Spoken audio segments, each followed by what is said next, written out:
તમારા સપના પૂરા કરવા અને તમને સફળતાના શિખર સુધી પહોંચાડવામાં મા બાપ રાત દિવસ મહેનત કરતા હોય, પણ ઘણા દીકરા દીકરીઓ હોય જેને મા બાપનો સંઘર્ષ નથી દેખાતો. તેને જે કામ કરવા માટે સ્કૂલ કે કોલેજ મોકલવામાં આવે તે ઉદ્દેશ્ય ભૂલી આડાઅવડે રસ્તે જઈ મોજ મજા માણતા હોય છે. દેખાડા કરવા અને સસ્તી પ્રસિદ્ધિ માટે લોકો કઈ હદ સુધી જઈ શકે તેની તમે કલ્પના પણ નહીં કરી શકો. એક એવી છોકરી જે પોતાના માતા પિતા અને સમાજ સાથે તો ખોટું બોલી તેમને તો છેતરે જ છે, પણ સાથે જ મુખ્યમંત્રી સહિતના નેતાઓને પણ છેતરે છે. તમારા સપના પૂરા કરવા, તમને સફળતાના શિખર સુધી પહોંચાડવા માટે મા બાપ રાત દિવસ મહેનત કરતા હોય, પણ ઘણા દીકરા દીકરીઓ હોય જે તેને પોતાના મા બાપનો સંઘર્ષ નથી દેખાતો. તેને જે કામ કરવા માટે સ્કૂલ કે કોલેજ મોકલવામાં આવે તે ઉદ્દેશ્ય તે ભૂલી જઈ આડાઅવડે રસ્તે જઈ મોજ મજા માણતા હોય છે. દેખાડા કરવા અને સસ્તી પ્રસિદ્ધિ માટે લોકો કઈ હદ સુધી જઈ શકે તેની તમે કલ્પના પણ નહીં કરી હોય. એક એવી છોકરી જે પોતાના માતા પિતા અને સમાજની સાથે તો ખોટું બોલે તેમને છેતરે જ છે, પણ સાથે મુખ્યમંત્રી સહિતના નેતાઓને પણ છેતરે છે. નમસ્કાર, આપની સાથે હું ભગવતી વિશાવડિયા. તમે ઘણી વખત સાંભળ્યું હશે કે તમે બીજાને ખોટું બોલી છેતરી તમે તમારી જાતને ક્યારેય જીતેલી નહીં માની શકો. તમે બીજાને તો ઠીક, પરંતુ તમે તમારી જાતને છેતરો છો, જાત સાથે ગદ્દારી કરો છો અને પોતાની જાતને છેતરવી દુનિયાનું તો સૌથી મોટું પાપ કહેવાય. રાજ્યમાં અવારનવાર નકલી પોલીસ, નકલી ડોક્ટર, નકલી અધિકારીઓ પકડાતા હોય છે, ત્યારે હવે વધુ એક વખત નકલી ડીવાયએસપી અંગે ઘટસ્ફોટ થયો છે.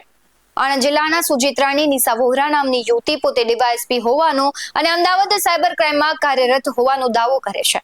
જે મુદ્દે રાજ્યના એક વિદ્યાર્થી નેતાએ આક્ષેપ લગાવ્યો છે કે નિશા વોહરાના તમામ દાવા ખોટા છે.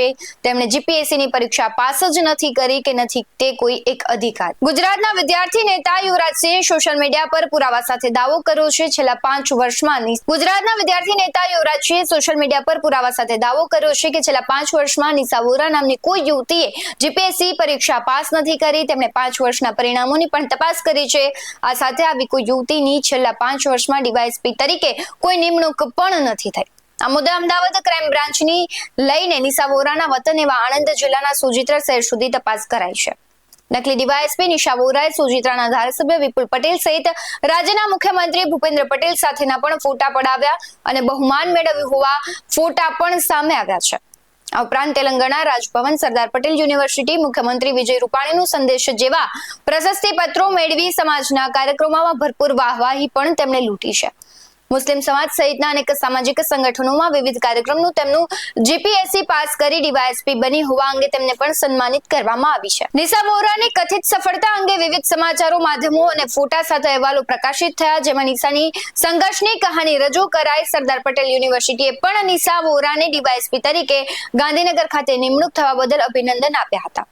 આ ઉપરાંત એક કિસ્સામાં નિશાના પિતાએ તેમની દીકરી ડીવાયએસપી તરીકે સાયબર ક્રાઇમ સેલમાં અમદાવાદ ખાતે ફરજ બજાવે છે તેવું પણ જણાવ્યું. આ એક અહેવાલમાં નિશા વોહરા જીપીએસસી ક્લાસ 3માં પાસ થવાના સમાચાર હતા, જેમાં નિશા પોતે આઈપીએસ બની દેશ સેવા કરવા યુપીએસસીની તૈયારી કરતી હોવાનું જણાવ્યું છે. દાવો કરાયો છે કે સુજિત્રાની નિશાબેન સલીમભાઈ વોહરાએ જામિયા હાઈસ્કૂલમાંથી માધ્યમિક અને ઉચ્ચતર માધ્યમિક શિક્ષણ લીધા બાદ વલ્લભ વિદ્યાનગરની સરદાર પટેલ યુનિવર્સિટીમાં કોમર્સમાં સ્નાતક કર્યું છે. ત્યારબાદ જીપીએસસીની પરીક્ષાની તૈયારીઓ શરૂ કરી અને કોઈ પણ ક્લાસીસ કર્યા વિના તેણે આપબળે સફળતા મેળવી છે.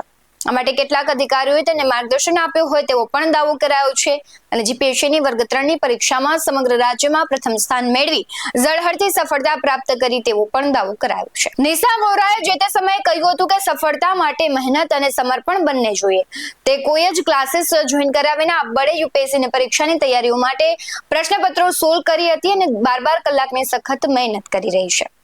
વધુમાં પોતાને માર્ગદર્શન આપનાર અન્ય આઈએએસ અધિકારીઓના સંપર્કમાં હોવાનું પણ તેમણે દાવો કર્યો છે. આ સમગ્ર ઘટના પરથી તમે જોઈ શકો છો કે એક છોકરી માત્ર તેના માતા પિતાને જ નહીં, પરંતુ જે આપણા રાજ્ય છે ને કેટલાય લોકોને તે કહેવાય કે ખોટું બોલી અને પોતે એક ડીવાયએસપી હોવાનો દાવો કરી રહી છે ને લોકો સાથે છેતરપિંડી કરી રહી છે. તમારે એક પદ મેળવવું છે તો તમે આવી રીતના, એક સન્માન મેળવવું છે તો તમે આવી રીતના મેળવશો. તમે તમારી જાતને છેતરો છો. આનાથી મોટું કોઈ પાપ નથી. આ મુદ્દે તમારું શું કહેવું છે કમેન્ટ કરી જરૂરથી જણાવજો. આવા જ વધુ અહેવાલો સાથે ફરી મળતા રહીશું. તમે અમારી યુટ્યુબ ચેનલને સબસ્ક્રાઇબ કરવાનું, અમને ફેસબુક અને ઇન્સ્ટાગ્રામ પર ફોલો કરવાનું ભૂલશો નહીં. બાકી અવનવી અપડેટ્સ મેળવવા માટે જોતા રહો BS9 TV ન્યૂઝ. નમસ્કાર.